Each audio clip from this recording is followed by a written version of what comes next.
Welcome back to my channel, Faceless Raw here, ang inyong host. Maraming salamat po sa lahat ng mga umantabay at nagbigay ng suporta, ng komento sa ating pong comment section. Lahat po yan na binabasa natin, diyan po tayo kumukuha ng idea, ng kaalaman sa ginagawa po nating series vlogging dito sa ating channel. Kaya naman po, itutuloy po natin ang ating pong pag-ugnay-ugnay at talakayan sa ating pong kampyonado ng Paris Olympics 2024. Walang iba po, kundi walang iba kundi si Carlos Yuno. Yan, mga kaibigan. Kaya, nais ko po sabihin sa inyo na uh, aside, no, aside, let's take aside lahat ng mga, mga nangyari sa kanyang family ngayon, ano.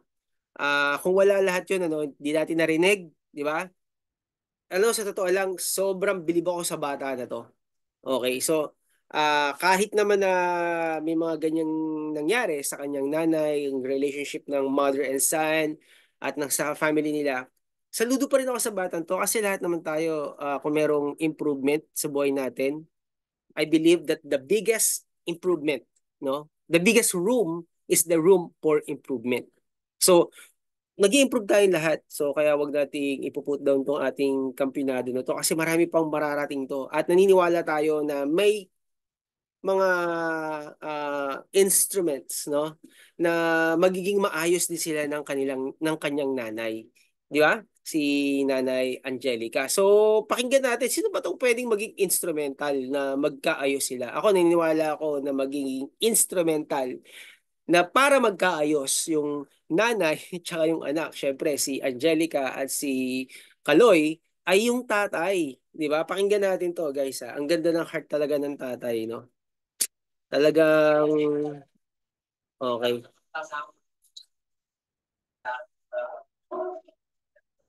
Hirap po mag-insan. Ako po sa akin. Hirapan din ako sa asawa ko. Wala. Tulog yan. Kinagkakasin. Sana mag-ayos. Ulitin po natin, ha? Anding po ba? Para masaya na po. Siguro, pinapalala lang po. Sino po? Dalawang bultong Pilipinas. Dapat po masaya tayo. Hindi pa rin yan. Tama. Oh, di ba? Ang ganda, no? Sinabi ng tatay niya, no? Dapat masaya tayo kasi nagdala nga ng ginto sa karangalan sa Pilipinas, eh. Pero bakit parang naging malungkot pa, no? Ang maganda nito, magkaayos tayo, sabi niya, di ba? At alam niyo sa lahat ng mga interview na nakita ko sa tatay niya, wala siyang binanggit ni isa man na problema, di ba? Ako nung nagbablog nga ako, di ko binabanggit. May nagsulat lang talaga. Hindi ako di ko binabanggit talaga. No? Kasi naayos at naayos ang lahat ng problema. Naniniwala tayo dyan, di ba? Okay, pakinggan natin muli yung statement na to, bago tayo makinig ulit ng isa pang statement at bibigyan po natin ito ng reaction. Nakita niyo ba yun? Ang sabi ni tatay, nahihirapan ako sa asawa ko.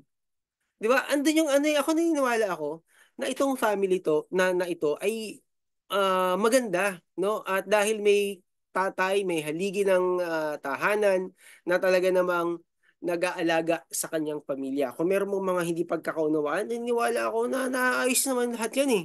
'Di ba? So, bakit natin kailangan i-broadcast yung ating buhay? 'Di ba? So, ang ganda nung sinabi ng tatay, no? Itong tatay na to. So, tuloy natin. Dapat ito ko tatawa ko, wala. Yan, kinagkakasin. Sana mag-ayos. Di ba? At the end, ang totoo niyan, yung mag-asawa, yung mga anak natin, di ba? Mag-aasawa yan. Ang makakasama yan yung mga asawa nila. Kaya nga bilang magulang, kanina sinabi niya, di ba, ipinagpapa sa Diyos ko na lang. Ako naniniwala ako, ang pamilyang, ay may takot sa Panginoon. At naniniwala ako na malulusutan nila, magkakaroon ng solusyon ang lahat ng mga sigalot o anumang kinakaharap nilang yung mga problema. Kasi, unang-una, itong tatay na to, naniniwala ako, nakatutuwa ako kay tatay, no? Ano pa pangalan ng tatay? Itong, lagi niyang sinasabi na pag-uwi mo, pag-usapan natin to, di ba? Tapos sabi niya kanina ngayon, nahirapan na rin ako sa asawa ko. Mahal niya yung asawa niya, eh, di ba? So at the end of the day, Pag nag-asawa yung mga anak natin, ang makakasama nila yung mga asawa nila. Tayong mga magulang, yung asawang lalaki, asawang babae, yung pa rin ang magkakasama. At kung merong hindi pagkakaunawaan, dapat magpatawad. Itong si tatay, napakaganda ng puso. Alam ko itong tatay nito ay napakalawak ang pangunawa sa family. At mahal na mahal niya talaga yung asawa niya. Mahal na mahal niya yung kanyang family. 'Di ba? Ang sinabi niya kanina, 'di ba? Oh, dapat 'di ba masaya tayo? Pag-usapan natin 'to. Pagbalik mo, pag-usapan natin, 'di ba? Pakinggan muli natin yung statement niya. Hindi po ba? Saya na po. Wala si Galos. Pinapalala lang po. Sino po po sa dalawang Pilipinas. Dapat po masaya tayo. Tayo pa lang yan. Para tayo. God bless you. Alam niyo kung ano yung, sabi niya, di ba, pinapalala lang po. Alam niyo kung ano yung nagpalala? Siyempre, yung nagpalala, yung bugso ng damdamin at yung mga marites na nakapaligid. Di ba? Yung social media, pinalala ng social media. At ando na tayo, no? Hindi careful si Nanay, Angelica, hindi careful si si Carlos, no? Na bilib ako sa batang to, no? May problema pala siya, no? Pero tignan mo naman, talagang naipanalo niya, no? Yung kanyang Olympics, yung gymnastic, talagang nag-shine siya doon sa kanyang calling, sa kanyang area ng uh, desire niya, no? Yung pag-gymnast. At no doubt about it, talagang kahit na merong mga problema, talagang nagre-rehearse siya, nagpa-practice siya. Kasi sa kabila ng physical pain pala, meron din palang emotional pain.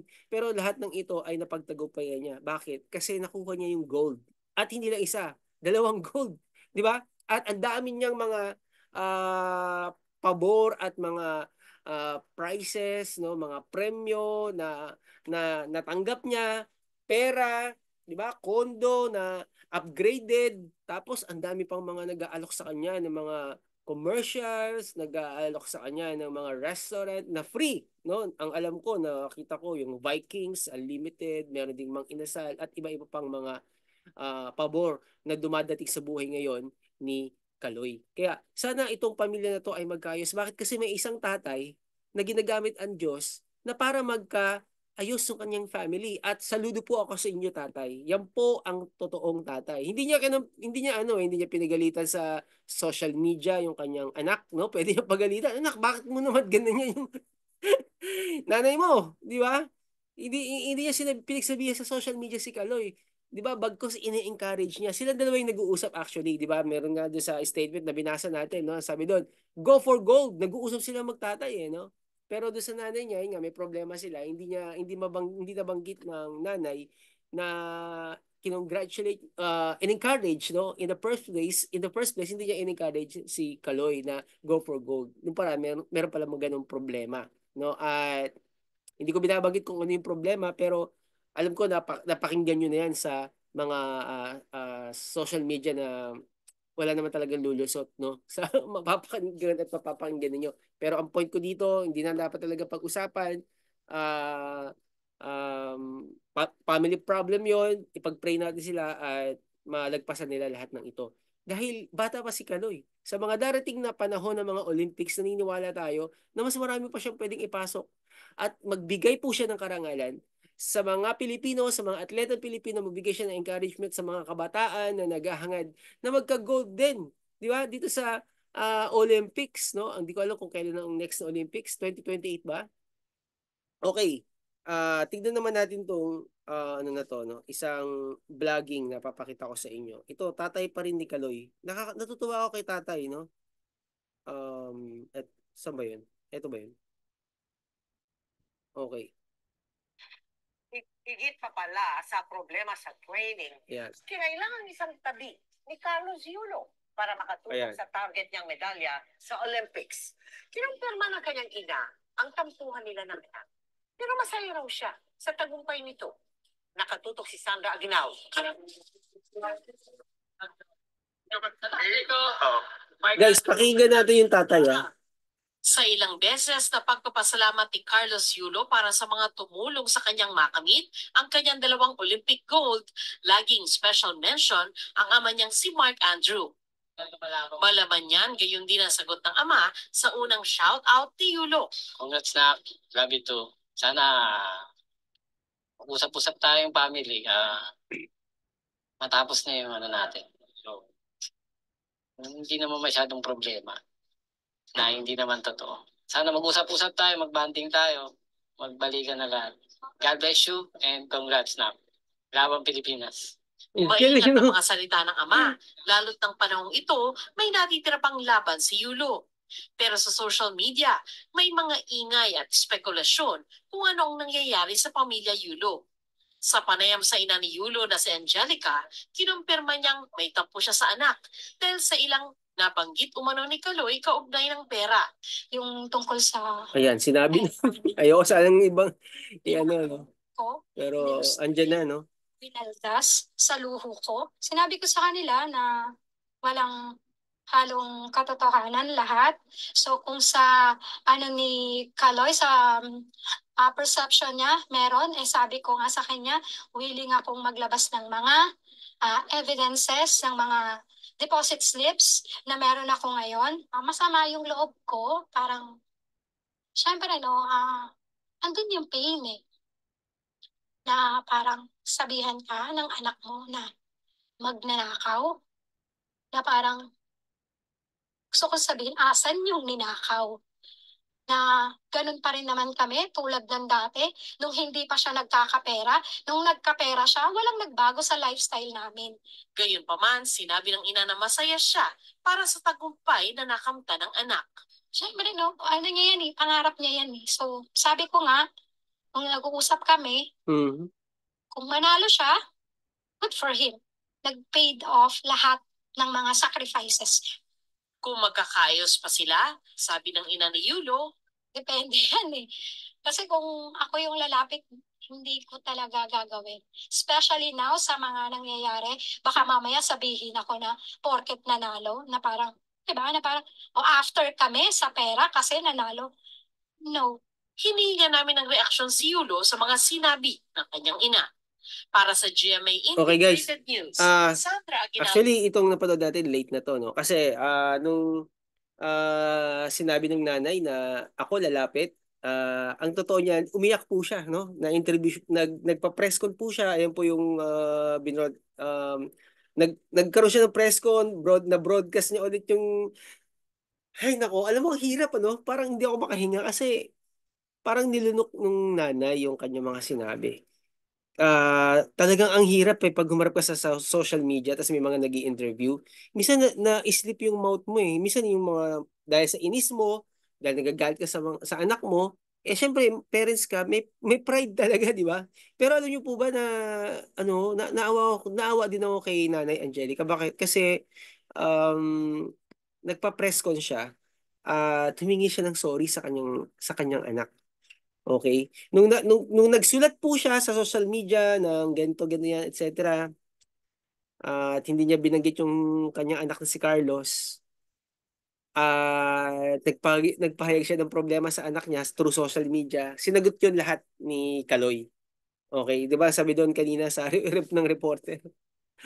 Okay, hinihingan daw ng ano masasabi ni Kaloy doon sa pahayag ng kanyang nanay. Nagbigay siya ng pahayag, di ba?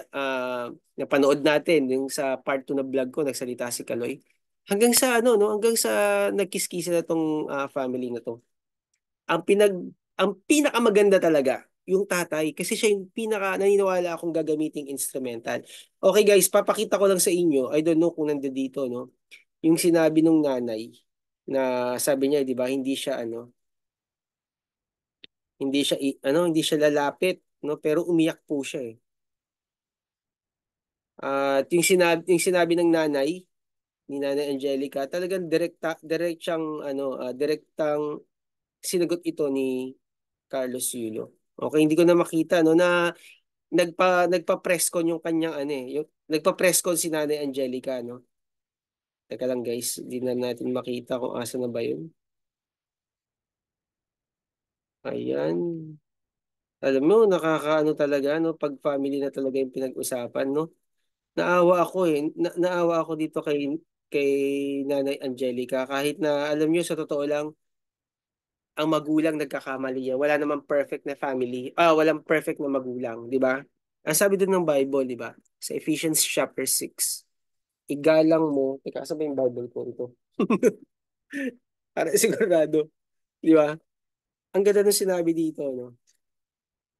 Basahin natin guys, hindi naman tayo sobrang nagmamadali. Pero napakahalaga lang talaga nito na malaman. Sabi dito, Ephesians 6 chapter 1, Children, obey your parents in the Lord, for this is right. Honor your father and mother, which is the first commandment with promise, that it may be well with you and you may live long on the earth. Wala sinabi dito na, mga kabataan, mga anak, obey your parents in the Lord, for this is right. Honor your father and mother, which is the first commandment with promise. Hindi naman sinabi doon na, obey your parents. If your parents is good, di ba? Or tawag dito, provider, di ba? Sa family. Pero disobey your parents if your parents are not good, di ba? If your parents are bad, disobey them. Wala sinabi doon. Di ba? Isa lang ibig sabihin ng Bible na hindi tayo pwedeng mamili ng kung ano yung ginagawa ng parents natin, masama o mabuti, hindi na natin sila i-honor. No, we honor them. Di ba? Sabi dito, obey your parents in the Lord, for this is right. Period. Yun lang talaga. Di ba? Tapos, honor your father and your mother, which is the first commandment, which has a promise. May promise with a promise. Sabi dito, that it may be well with you and you may live long on the earth. Okay, ito naman. And you fathers, do not provoke your children to wrath, but bring them in the training and admonition of the Lord. So meron ding, hindi lang sa mga anak, meron din sa magulang, no? Sabi doon, fathers, do not provoke your children to wrath. No, wag natin ibuyo sa paghihimagsik, pagkagalit yung ating mga anak, 'di ba? Dahil tayo din no? Tayo din yung mamumroblema, tayo din yung magsasakripisyo kapag sila ay sinobrahan natin ng alam niyo 'yun, ng higpit, sinobrahan natin ng disiplina, 'di ba? So, train them. Sabi ng Bible nga, train them in the way they should go. And when they grow up, they will not depart from it. Okay? So, iniwala ako na itong tatay ay gagamiting instrumental ng Panginoon para magkaayos sila. Kasi nakita ko na mababa rin naman ang loob ni Kaloy Diba? So, another thing is, alam niyo po, yung nanay ko, wala siyang naging problema sa asawa ko. Napakabait ng asawa ko. Yung manugang at ng binan, yung binan at manugang relationship. Alam niyo po, sa totoo lang, pag hanap tayo ng yung manugang, hindi naman tayo makakapamili Pero bilang isang manugang, no, o yung asawang babae ng mga anak natin, bilang asawang mga babae, no, huwag nating sulsulan ng pangit naman. Hindi ko sinasabing yung girlfriend ni Carlos Yulo sinusulsulan siya para magsalita sa nanay niya ng gano'n sa social media. I'm not saying that. Okay? So, don't put words over my mouth. So, ang sinasabi ko lang dito na kung tayo po ay kung tayo po ay mga manugang, okay, huwag natin ibuyo o sulsulan yung mga asawa nating mga lalaki para sabihin ng pangit yung magulang nila. Kasi magulang na rin natin yon bilang manugang. Okay? Hindi na ba natin magkakatunog? So, yun, So, kaya, bilang mga magulang, ipag-pray po natin yung ating mga anak. Okay? So, pag-pray po natin ang family at ang ating kampionado. Naniniwala tayo na marami pa siyang mga iuuwing karangalan bilang atletang Pilipino. Okay? So, ayan natatawa ako dun sa mga sa mga politicians no? Parang sila yung nanalo. Ang dami Nakita nyo ba yung mga binigay nila mga prices? Ang lalaki, no? Wow. Pero salamat sa lahat ng mga ano natin, no, na magigiting natin mga politicians na sinuportahan yung ganitong klase ng sports. Kasi mas sinusuportahan yung basketball, yung taekwondo. Sinusuporta ba yung taekwondo? Hindi ko masyado ano, no? Pero basketball sinusuportahan, no? Pero itong mga ganito, hindi kapansin-pansin na mga sports. Tapos nag-uwi ng karangalan sa Pilipinas. Ba't di natin supportahan to? Kahit yung chess, di ba? Dapat supportahan natin. Hindi yung parang ano lang, parang minority, no? Marami tayong magagaling na mga chess players sa Pilipinas, no? Shoutout ko nga pala si Utol. Ah, Kikay kasi ang tawag sa kanya nito, FLM, ng FLM community. No, yan, si Utol Christine Mariano. Okay. Si Red Queen Dragon. So maraming salamat po. Ito po si Faceless Raw. Nagpapasalamat muli na kayo po ay nanood at nagbigay ng comment sa ating comment section. At yung mga nabasa ko na nabasa ko nung live streaming. Bago tayo matapos siguro basahin ko na rin, no? Basahin natin. Okay, saglit lang naman to bago po tayo matapos. Pero ito po yung nabasa ko na nung tayo po ay nag-live stream yesterday. Nagtataka sila bakit pag nagla-live stream ako, hapon. Nagla-live stream ako pag tulog na yung mga tao. Bakit pag nagla-live stream ka, tulog na yung mga tao, pambihira. Okay, eto, no, ang ganda nung sinabi rito ng ilan natin mga kaibigan eh. Ang sabi ni Eto, ang sabi ni Liliana Dinos, no, nabasa ko na rin to, pero basahin ulit natin. Sabi niya, dapat personal na buhay, wag nang i-public. Ang sabi naman ni Ate Esther Balagtas to Carlos Yulo. Ay, Yuno ko ng Yuno. Yulo, I'm sorry. To Carlos Yulo and family, stop laundering your dirty linen in public. Lumiliit tingin ng public sa inyo.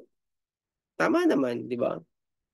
Kahit gaano kasama ang nanay, ito naman ang sabi ni Hisham Makasalung, nanay mo pa rin siya kung wala siya, wala ka sa mundo. That's true. Di ba? Mahalin po natin yung ating magulang kasi magulang po natin yan. Masama o mabuti, love your parents. So, kasi wala naman sinabi sa Bible na pag mabuti lang yung parents mo, doon mo na siya mamahalin. Di ba? Pag hindi mabuti, wag mong mahalin. Okay, ang sabi naman ni Will Patrocinio, ang ganda na sinabi niya, tigilan nyo na yan, personal na buhay yan, nagalit. Totoo naman, di ba? Kahit nga ako, dapat di ko binablog, pero may mga mapupulo tayong aral eh. I apologize, no, Yuno ko ng Yuno, naalala ko kasi yung ano ni, sino ba to? Ni, yung sa Beatles, di ba? Yuno siya, di ba? Ito Yuno nga pala. So, I apologize ha. Carlos Yuno ko ng Yuno. I'm sorry. Okay, so palakpakan po natin si Carlos Yulo, ang ating pong kampionado. Maraming salamat po. Sa susunod po na ating pong vlogging, babasahin po natin muli yung mga nagbigay ng comment section. Sa comment section ng mga komento. At shoutout po sa lahat ng mga nanood, no, sa 8,000 na nanonood sa aking live streaming. Huwag po kayo mag-alala. Tuloy-tuloy po yung ating pag-vlogging dito po sa ating YouTube channel. Kita-kita muli tayo sa susunod na episode dito lang sa ating channel. God bless everyone. Bye-bye.